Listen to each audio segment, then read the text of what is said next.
तो इस समय उनका ये इलाका कितने मजबूती के साथ खड़ा हो गया है और उनके लोग कितने डट कर लड़ रहे हैं मोदी सरकार के झूठ और नफरत के खिलाफ। तो आज हमारे उन नेताओं को सबसे ज्यादा प्रसन्नता होती है।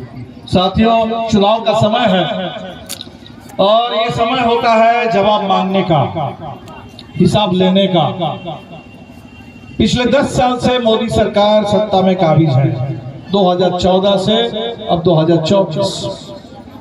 अगर आप भारतीय जनता पार्टी को उसकी बात करें तो आपके इस कोडरमा से सबसे ज्यादा लोकसभा में चुनाव दर चुनाव किसी एक पार्टी को अगर सबसे ज्यादा मौका मिला है तो भारतीय जनता पार्टी को मौका मिला है।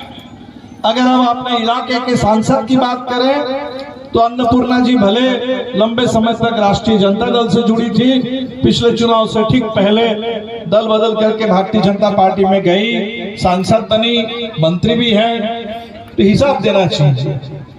अन्नपूर्णा जी को 5 साल का हिसाब देना चाहिए, मोदी सरकार को 10 साल का हिसाब देना चाहिए और भारतीय जनता पार्टी को तो लगातार इतने बार यहाँ से चुनाव जीतने के बाद हिसाब देना चाहिए आपने क्या किया। लेकिन हमने देखा कि अभी मोदी जी आए थे आपके बीच में, 2 दिन पहले शायद आए थे बिरनी के किसी इलाके में, और आकर के बोल के गए कि मैं ही इस चुनाव में आपका एमपी का उम्मीदवार भी हूं और मैं ही प्राइम मिनिस्टर भी हूं। चुनाव तो मोदी जी वोट मांगने का होता है, ये घोषित करने का नहीं होता है। लेकिन मोदी जी खुद को सम्राट समझते हैं कि हम कोई चुने हुए नेता नहीं हैं। जनता वोट देती है, आपकी सरकार चुनी जाती है, तब आप प्रधानमंत्री बनते हैं, तो आपको हिसाब देना है। लेकिन मोदी जी समझते हैं कि हम तो सम्राट हैं, हम तो इस देश में हमारा राजतंत्र चल रहा है और हमको तो भगवान ने भेज दिया है इस देश में। इसीलिए इस चुनाव में आप देख रहे हैं कि सत्ता का क्या अहंकार है। उत्तर प्रदेश में भी चुनाव हो रहा है। बरेली की एक तस्वीर देख रहे थे, बरेली में एक दलित चौकीदार, आप समझ सकते हैं, एक दलित चौकीदार को जमीन पर गिरा करके पुलिस वाले पीट रहे हैं और कह रहे हैं कि मुफ्त का राशन लेते हो और वोट किसी और को देते हो। अब जरा सोच लीजिए, जो कहते हैं कि हम 5 किलो राशन देते हैं, तो 5 किलो राशन देकर के आपने क्या जनता का गुलाम बना रखा है? क्या जनता 5 किलो राशन के लिए और कह रहे हैं कि राशन हम देते हैं? ये राशन आप देते हैं हमारे पैसे से देते हैं, जनता का ही पैसा सरकार के पास है। ये हमारे ही देश के किसान हैं जो अपने पसीने से इस देश में अनाज पैदा करते हैं और आप कुछ देते हैं 5 किलो, और 5 किलो देकर के आप कहते हैं कि मुंह बंद करा देंगे। अब इस समय पूरे देश में कोविड महामारी आज भी लोग याद करते हैं। कोविड के समय में कितने लोग मर गए, कोविड के दौर में हमारे कितने मजदूर, कितनी जबरदस्त उनको पीड़ा झेलनी पड़ी, कहां से पैदा लाना पड़ा। और अभी जो सबसे बड़ा सवाल सामने आ गया है, हम सबको याद है कि कोविड के दौर में जो टीके लगाए जा रहे थे, कोविशील्ड का टीका है, और टीका लेने के बाद एक सर्टिफिकेट मिलता था, ऊपर मोदी जी की तस्वीर होती थी उस सर्टिफिकेट पे। और अभी वो कोविशील्ड बनाने वाली जो कंपनी है वो इंग्लैंड की कंपनी है, जिसका फार्मूला था ये कोविशील्ड। उस कंपनी ने इंग्लैंड के कोर्ट में कबूल कर लिया कि हमारे टीके में कोई समस्या थी, और उस टीके का ऐसा साइड इफेक्ट है कि बहुत सारे लोग हार्ट अटैक से और ब्रेन हेमरेज से मर गए। तो आज तो मोदी जी आपको तो हिसाब देना चाहिए कि हिंदुस्तान में अगर इससे ये जो मौतें हुई हैं उसके लिए माफी मांगिए, ये जो मौतें हुई है उसके लिए मुआवजा दीजिए। लेकिन मोदी जी खामोश है। और मैं आपको बता दूं कि मामला क्या है।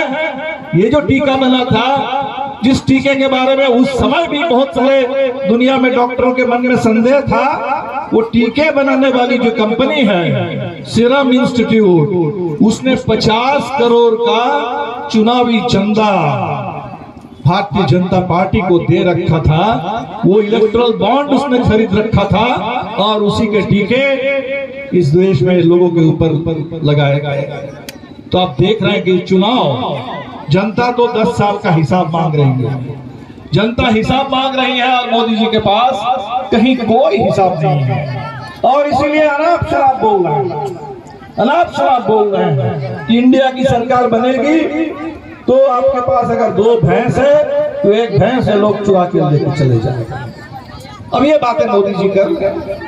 अभी बनारस में हमने देखा कि उन्होंने एक टीवी चैनल को इंटरव्यू दिया और जब उनसे पूछा गया कि मोदी जी आप इस देश के प्रधानमंत्री हैं और इस देश में इतना बड़ा समुदाय है, मुस्लिम समुदाय, देश का सबसे बड़ा अल्पसंख्यक समुदाय है, और आपने कह दिया कि घुसपैठी है, आपने कह दिया कि सबसे ज्यादा बच्चा पैदा करने वाले हैं। तो मोदी जी बड़ा किसने कह दिया? हमने तो मुसलमान के बारे में नहीं कहा, हमने तो देश के गरीबों के बारे में कहा है कि ज्यादा बच्चा पैदा करने वाले। अब जरा सोच, लगातार इस चुनाव में झूठ बोल रहे हैं और इसीलिए हम आपसे अपील करने के लिए आए हैं।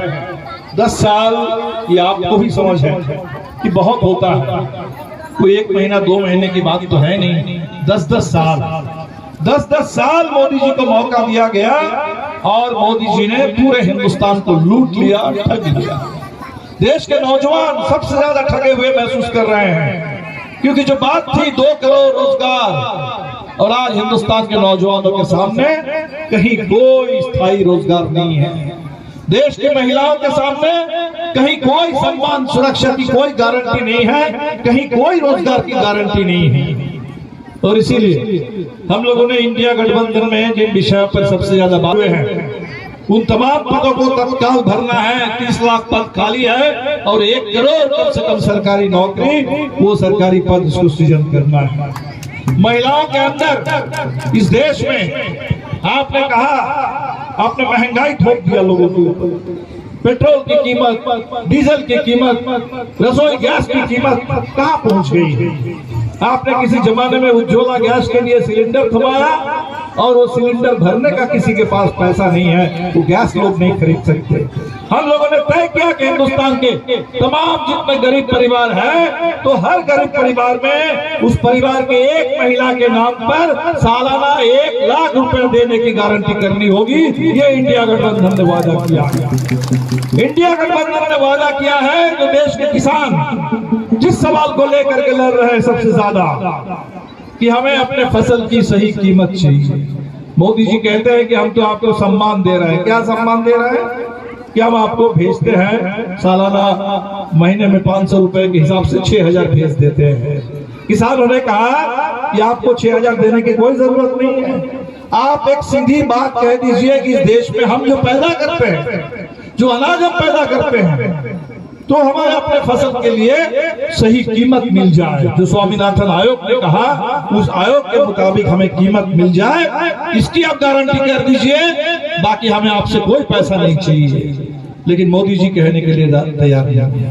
इंडिया गठबंधन ने कहा है कि इंडिया की सरकार बनेगी और हिंदुस्तान के तमाम किसानों को बिल्कुल जो स्वामीनाथन आयोग ने कहा है वो एमएसपी की कानूनी गारंटी मिलेगी। खेती में लागत बढ़ गई है और खेती की जो चीजें हैं, सामान है, उसके ऊपर जीएसटी नहीं रहेगा और किसानों के ऊपर जो कर्ज का बोझ है, इस कर्ज के बोझ को कम करने के लिए, मिटाने के लिए आप पिछले 5 सालों से इंतजार कर रहे थे। कोडरमा लोकसभा में एक बदलाव के लिए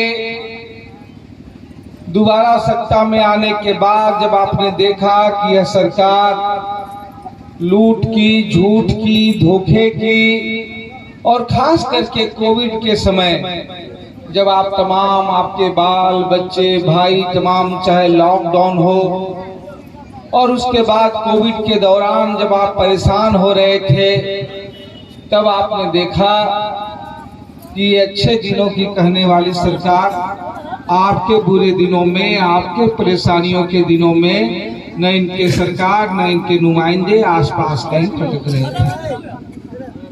आपने देखा कि जो आए थे हालात बदलने के नाम पर, जो आए थे अच्छे दिनों के नाम पे, जो आए थे महंगाई के नाम पे, जो आए थे बेरोजगारी के नाम पे, आज वो हालात बदलने के बजाय सिर्फ और सिर्फ जो है वो नाम बदल रहे हैं।